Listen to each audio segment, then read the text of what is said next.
If you look at the current landscape of Hollywood here in early 2026, there is one figure that seems to loom larger than almost anyone else. Oh, absolutely. You see the face on the billboards, the ambassadorships with Chanel, the billion-dollar box office receipts. It is a very curated, very polished image of perfection. Completely. We were talking, of course, about Margot Robbie. But I want to start this deep dive by shattering that image a little bit. I think we have to. Because if you peel back the layers of the Barbie press tour and the red carpet photos, you don't find a manufactured starlet.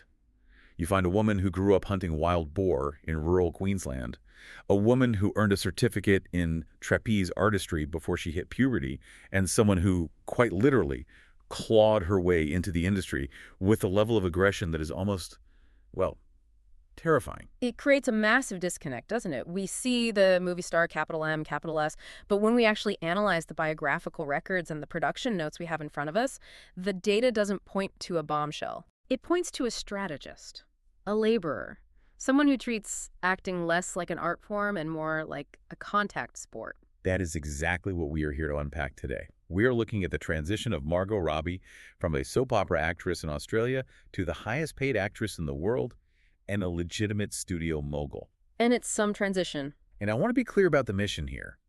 We aren't just reading her IMDb page. Anyone can do that. We are trying to understand the business of being Margot Robbie. How did she build LuckyChap Entertainment into a powerhouse? How did she survive the box office poison narrative that briefly threatened her career? And how much of this was calculated risk versus pure luck? Well, luck plays a part in every career, but calculated is the operative word. As we sit here in 2026, looking back at the trajectory from The Wolf of Wall Street to Wuthering Heights, you see a pattern of choices that are incredibly deliberate. How so? She alternates between playing the stereotype, the hot wife, the doll, and then dismantling it with gritty, transformative roles. It's a high-wire act. Speaking of high wires, we have to talk about the circus.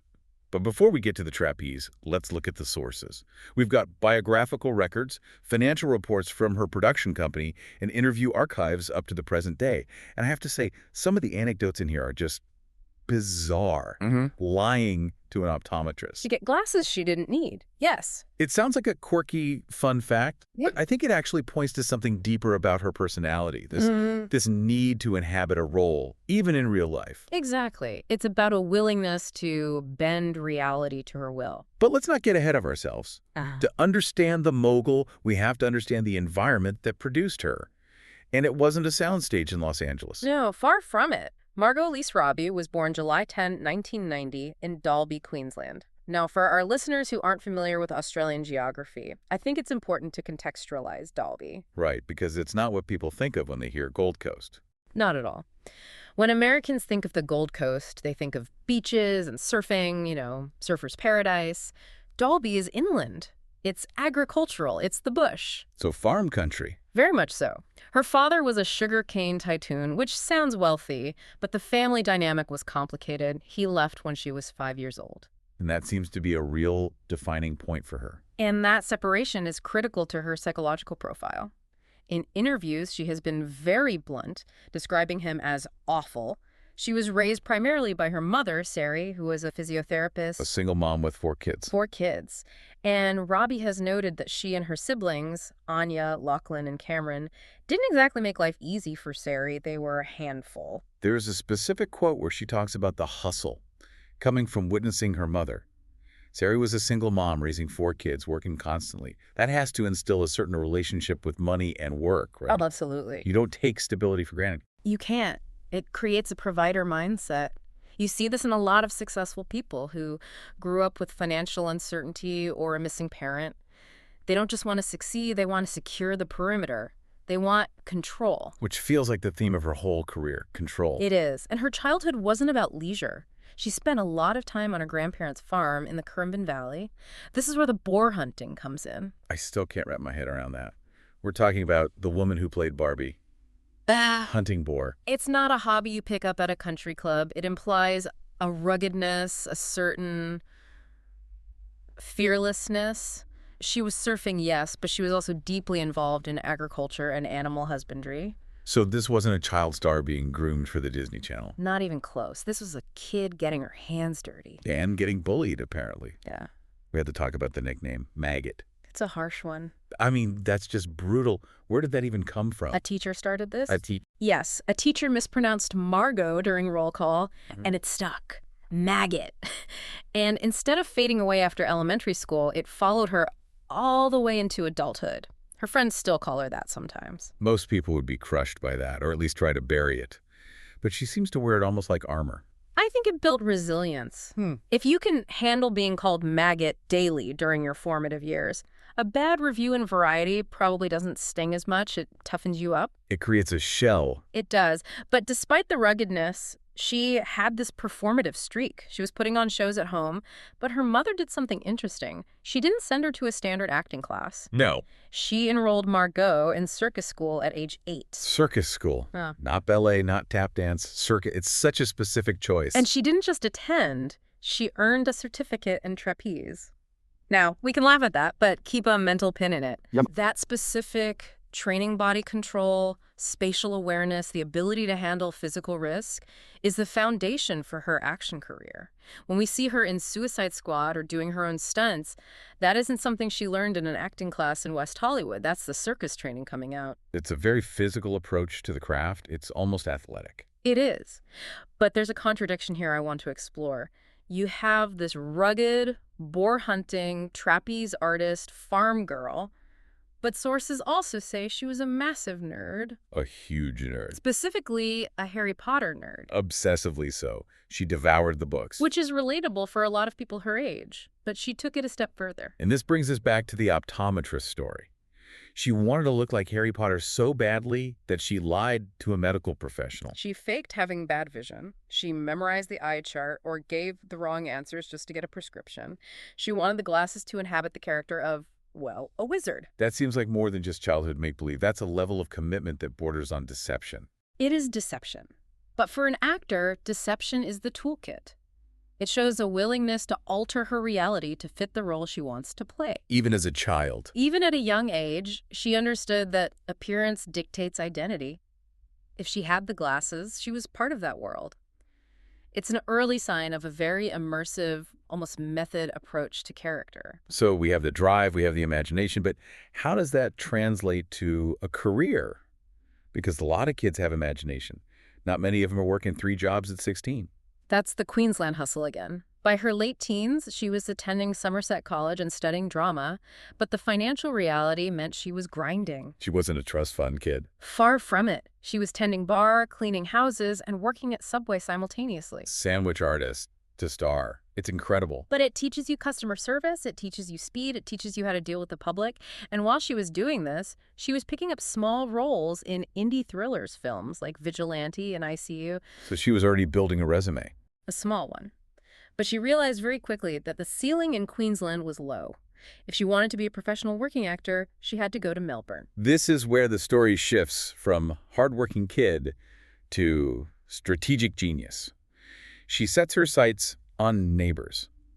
For our listeners who might not be Australian or British, can you explain the cultural weight of Neighbours? Neighbours is an institution. It's a soap opera, yes, but it's the training ground for Australian talent. Kylie Minogue, Guy Pearce, Russell Crowe, they all pass through or near that ecosystem. So it's the big leagues of Australian television. It's the equivalent of getting drafted into the minor leagues where the scouts are watching. It's a launch pad. But she didn't have an agent, right? She couldn't just get an audition. She's just this kid from the Gold Coast. No agent in Melbourne. So what does she do? She implements a cold call strategy. She starts calling Fremantle Media, the production company behind the show, every single day. Every day. Isn't that harassment? In another context, maybe. In Hollywood, it's persistence. Most aspiring actors are paralyzed by the fear of rejection. They wait for permission. They wait for a break. Robbie tried to force the door open. She manufactured her own break. She did. And one day, whether by fatigue or accident, the receptionist put her through to the casting director, Jan Russ. And this is where the engineered serendipity comes in. It's like something out of a movie. Exactly. Jan Russ asks, "How old are you?" Margot says, 17.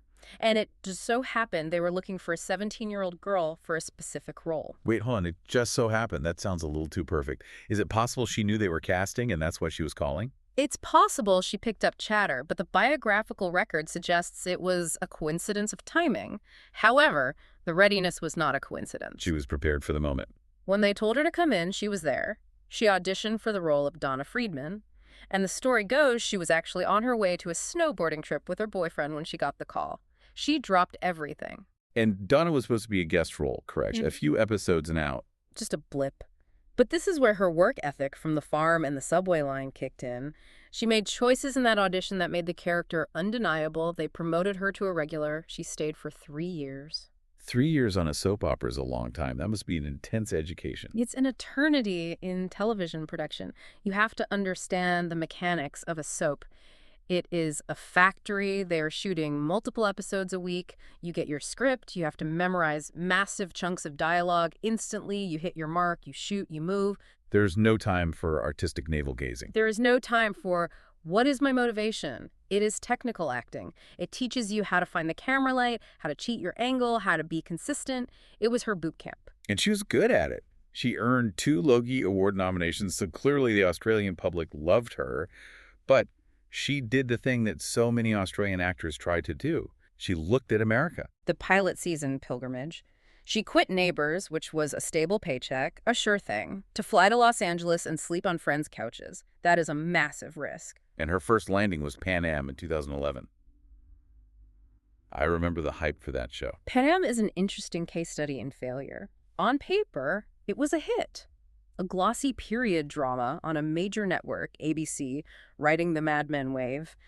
Robbie played Laura Cameron, a flight attendant. I remember the marketing for that. It was huge. The posters are everywhere. It was, and the show wasn't. It was canceled after 1 season. But, and this is crucial, while the show failed, Robbie succeeded. How do you mean? Critics singled her out. She had a screen presence that popped even in a mediocre script. She got great reviews, so even though the vehicle crashed, she walked away from the wreckage unscathed. But she was still just a working actor. She wasn't a star. The moment that changed everything, the supernova moment, was 2013, The Wolf of Wall Street. The role of Naomi LaPaglia, the Duchess of Bay Ridge. I want to drill down on the audition story here, specifically the slap. It's become this legendary anecdote that she tells on talk shows, and everyone laughs. But from a business and acting perspective, what was actually happening in that room? Well, you're right. It's become a funny story. But in the moment, it was deadly serious. Because hitting a co-star hitting Leonardo DiCaprio is usually grounds for immediate dismissal and a lawsuit. Technically, yes, it's assault. But you have to look at the context of the room. You have Martin Scorsese, a director known for seeking raw, unpredictable energy. A master. Right.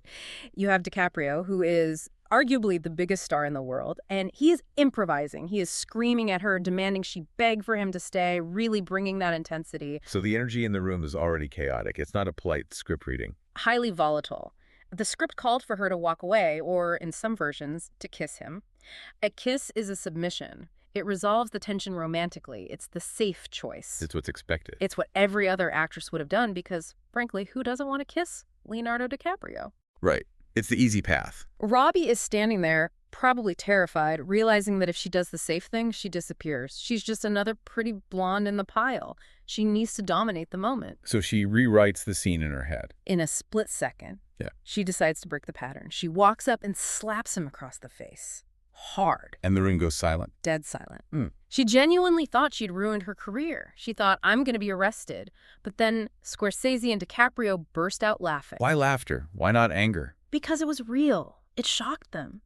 Scorsese later wrote in Time magazine that she has a unique audacity that surprises and challenges.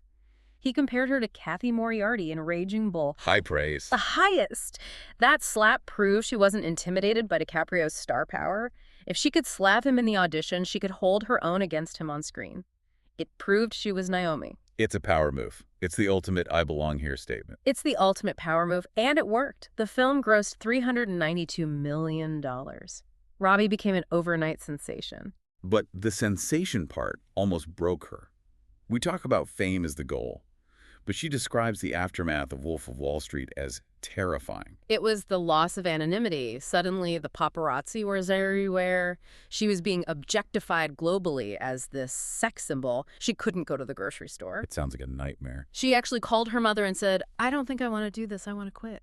And her mom's response is one of my favorite parts of the story. She didn't say, you can do it, she said. Darling, I think it's too late to quit. Which is so pragmatic. It's so Australian in a way. It is. It's a reality check. You cross the threshold. You can't go back to being anonymous in Dalby. You have to move forward. So moving forward meant dealing with the bombshell trap. After Wolf, every script sent to her was probably the hot wife or the girlfriend. That is the standard Hollywood playbook. They typecast you immediately.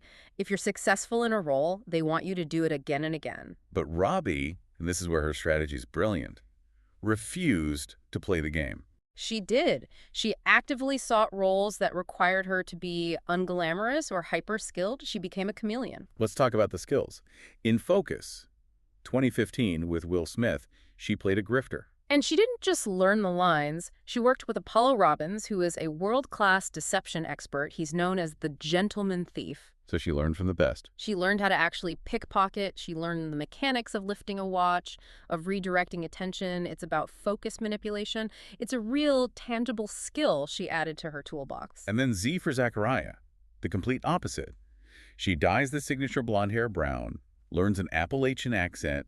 She plays a survivor of a nuclear apocalypse. It's a small, quiet, dramatic film, almost a three-person play. That was a signal to the industry. I am a character actor. She was explicitly telling casting directors, do not put me in the Barbie box. Which is so ironic, considering later events. Deeply ironic. But then comes the role that leveraged both her physical training and her star power.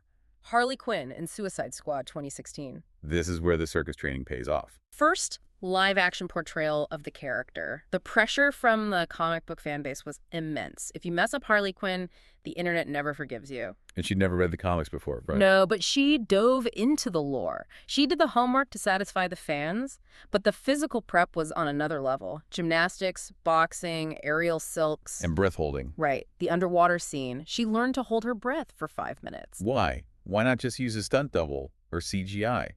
That sounds insane. It's about control. If she can do it herself, the director doesn't have to cut away. It maintains the immersion.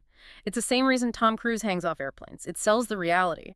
And honestly, while Suicide Squad was critically panned, It was a mess of a movie, let's be honest. it was. But Robbie was universally praised. She was the MVP. She was the one thing everyone agreed worked. She saved the movie. But she was still in that action comic book lane. The real pivot, the moment the industry decided she was a serious actor, was I, Tonya, in 2017. This is the most critical moment in her career. Not just because of the acting, but because it was the debut of LuckyChap Entertainment. Let's pause and really dig into LuckyChap. Because every actor seems to have a production company these days. It feels like a vanity metric. Oh, look, I produced this. It often is. But LuckyChap feels different. You're right to be skeptical. A vanity play is usually just a deal where an actor attaches their name to a project to get a producer fee, but they aren't doing the heavy lifting. LuckyChap was founded in 2014 by Robbie, her future husband Tom Ackerley, Sophia Kerr, and Josie McNamara. So a group of friends. They were living in a flat in London, literally working at a kitchen table. The name comes from Charlie Chaplin, who was an early actor, producer, director. He controlled his own work. It wasn't a corporate boardroom. It was a startup. Exactly. And their mission was specific, to produce female-driven projects and stories from female storytellers. But not just nice stories. They wanted gritty, difficult, commercially risky stories. Which Tonya definitely was. Tonya is the perfect example. A black comedy about Tonya Harding, the woman who was vilified for the Nancy Kerrigan kneecapping incident. No major studio wanted to touch that script. It was toxic. So Robbie has to produce it herself to get the role. Exactly. If she waits for a studio to offer her a complex, gritty drama, she'll be waiting forever. They only saw her as the bombshell. So she created the opportunity. And the prep for that role was intense as well. She met with Harding, she studied the footage, she worked with voice coaches for that specific Pacific Northwest dialect. And the skating, she spent months on the ice, training 5 days a week for hours at a time. And the bet paid off. Huge payoff. Academy Award nomination for Best Actress. It recontextualized Tonya Harding for the public, and it recontextualized Margot Robbie for the industry. She proved she could generate her own material and execute it at an award-winning level. She kept pushing that physical transformation with Mary Queen of Scots in 2018. Queen Elizabeth I. 3 hours of prosthetics every day. Boils, scars, a fake nose. She wanted to look ravaged by smallpox. She said the makeup was so intense it actually alienated the cast and crew from her on set, which helped her get into the isolated mindset of the character. Wow. She was terrified of the role, fearing the comparison to actresses like Cate Blanchett who had played it before, but she leaned into the ugliness of it. It seems like she creates these dual tracks, the producer track and the actor track, and they feed each other. LuckyChap isn't just a side hustle, it's the engine. It is the engine. Look at Promising Young Woman 2020. Robbie didn't star in that. LuckyChap produced it. It was directed by Emerald Fennell. It's a dark revenge thriller with a very polarizing ending. I remember watching that. It was uncomfortable. It was meant to be. A major studio would have forced them to change the ending to make it happier or more palatable. LuckyChap protected Fennell's vision, and it got a Best Picture nomination. That earned them massive capital in Hollywood. They became known as the company that protects auteurs. They also produced the Netflix series Made in Dollface on Hulu. They have a real footprint. A huge footprint. And then Saltburn in 2023, Fennell's second film, they're building a brand. Which brings us to the elephant in the room, or rather the pink convertible in the room, Barbie, the billion-dollar gamble. But before we get to the success, we have to talk about the dip. Because 2022 was rough, the media started using the phrase box office poison. It's the nature of the beast. You're only as good as your last receipt. In 2022, she had Amsterdam and Babylon. And she did the Neighbours finale, which was sweet, but not a career maker. Right. A nice nostalgic nod. But Amsterdam was a critical and commercial failure. And Babylon? Well, Babylon is complicated. I personally love Babylon, but I can see why it didn't connect with a mass audience. It was chaotic, 3 hours long, very R-rated. It was a 3-hour epic about the depravity of early Hollywood. Critics praised Robbie's performance. She played Nellie Leroy, a silent film star. They called her bold and charismatic. She got a Golden Globe nomination. But the movie lost money. A lot of money. And when a movie loses money, the female lead often takes the blame, while the male director gets a pass. Precisely. So the narrative started. Margot Robbie can't open a movie. She's box office poison. It was a dangerous moment. If her next project failed, her leverage would have evaporated. But she had already made the moves for Barbie. The pieces were already in place. She bought the rights from Mattel in 2018. That's the key.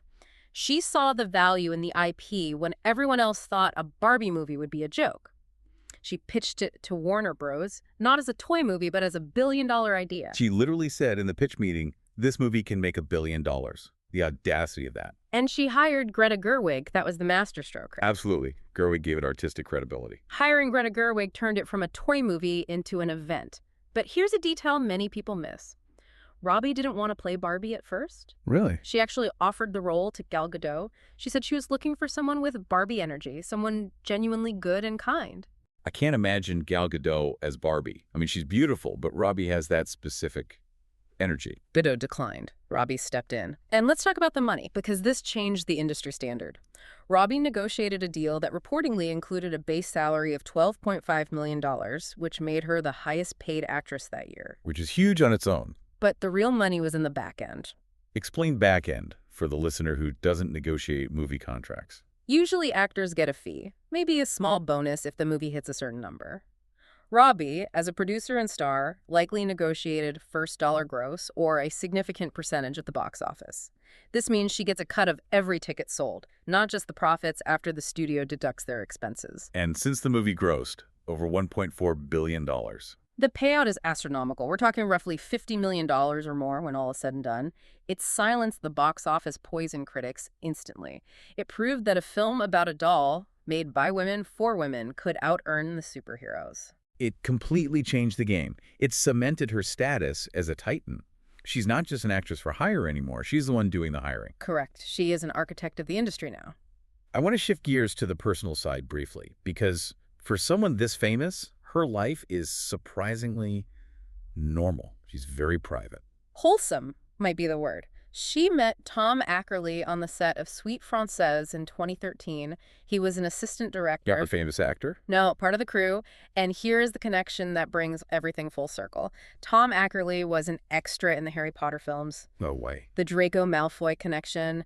He was a Slytherin student who gets pushed by Draco in one scene. He was a student at Hogwarts in the background. So the girl who lied to her optometrist to look like Harry Potter ended up marrying a guy who was literally in the movie. You can't write that. It's poetic. They started as roommates in a flat in London, the same flat where LuckyChap was born, hiding their relationship from their friends at first. They married in Byron Bay in 2016. Very low-key. And now, as of late 2024, they are parents.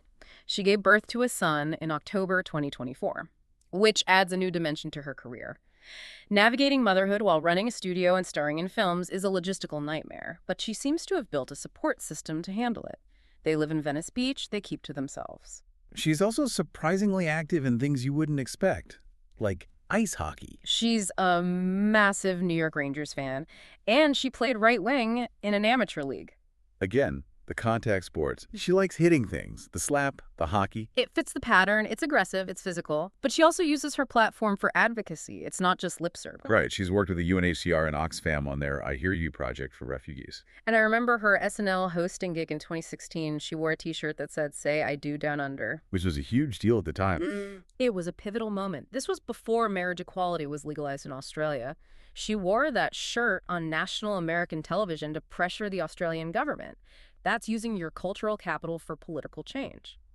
She also won a RAD Impact Award in 2021 and shared the prize money with Young Care, a charity that helps young people with high care needs. So we've covered the rise, the risks, the billion-dollar payout. Now we are in 2026. What is she doing now? Because she could easily just retire. She could, but she won't. She's too driven. Post-Barbie, she's been very selective. She did a cameo in Wes Anderson's Asteroid City 1 scene, heavily praised as perfectly judged. Her production company is still firing on all cylinders, too. My Old Ass premiered at Sundance in '24 and was a huge hit. A big acquisition for Amazon, but look at her acting slate for 2025 and 2026. She starred in A Big, Bold, Beautiful Journey with Colin Farrell, which was a romance, a softer genre, a bit of a palate cleanser, perhaps. But the big news is her reunion with Emerald Fennell. Wuthering Heights. Yes. Releasing later this year, 2026, Robbie is playing Catherine Earnshaw. Jacob Elordi is Heathcliff. That casting broke the internet when it was announced. It's perfect. It is. But look at the strategy. She produced Fennell's first film, Promising Young Woman. She produced Fennell's second film, Saltburn. Now she is starring in Fennell's third film. She is building a Scorsese-Nero-style partnership. She finds a creative voice she trusts, and she doubles down. It feels like she's pivoting back to the serious actor lane. Wuthering Heights isn't a toy commercial. It's a tragedy. It's classic literature. Exactly. She has conquered the box office. She has the money. She has the studio. Now she wants the legacy. She wants to be mentioned in the same breath as Meryl Streep or Katharine Hepburn. And playing a literary icon like Catherine Earnshaw is how you do that.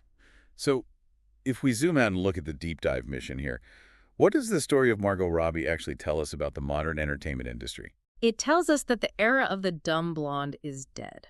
Robbie killed it. She represents a new breed of movie star who is a triple threat. Not singing, dancing, and acting, but acting, producing, and strategizing. She's a character actor with the face of a movie star and the brain of a CEO. Precisely. She operates with high risk and high reward. From the slap that launched her career to the billion-dollar gamble on Barbie, she isn't afraid to lose. In fact, she often takes roles where failure is a high probability, like Tonya Harding or Harley Quinn, and she wills them into success through sheer work ethic. And there's that final provocative thought I want to leave the listeners with. Margot Robbie has made a career out of playing stereotypes. The trophy wife in Wolf, the crazy girlfriend in Suicide Squad, the literal doll in Barbie. But she plays them specifically to deconstruct them. That's the key. She lures the audience in with the image they expect, the Margot Robbie image, and then she subverts it. She shows the cracks, the ugliness, the humanity underneath the plastic. It's almost a bait and switch. It is. And as she moves into Wuthering Heights, she is stripping away the bombshell entirely. So is she signaling a permanent move away from the blockbuster she helped build? Is she returning to the grit of the girl who hunted boars in Dalby? I think the grit never left. The Barbie phase was just the Trojan horse to get the power. Now that she has the power, we're going to see who Margot Robbie really is. Well, whatever she does next, I wouldn't bet against the girl from Dalby. Never. That's it for this deep dive. Thanks for listening. We'll catch you next time.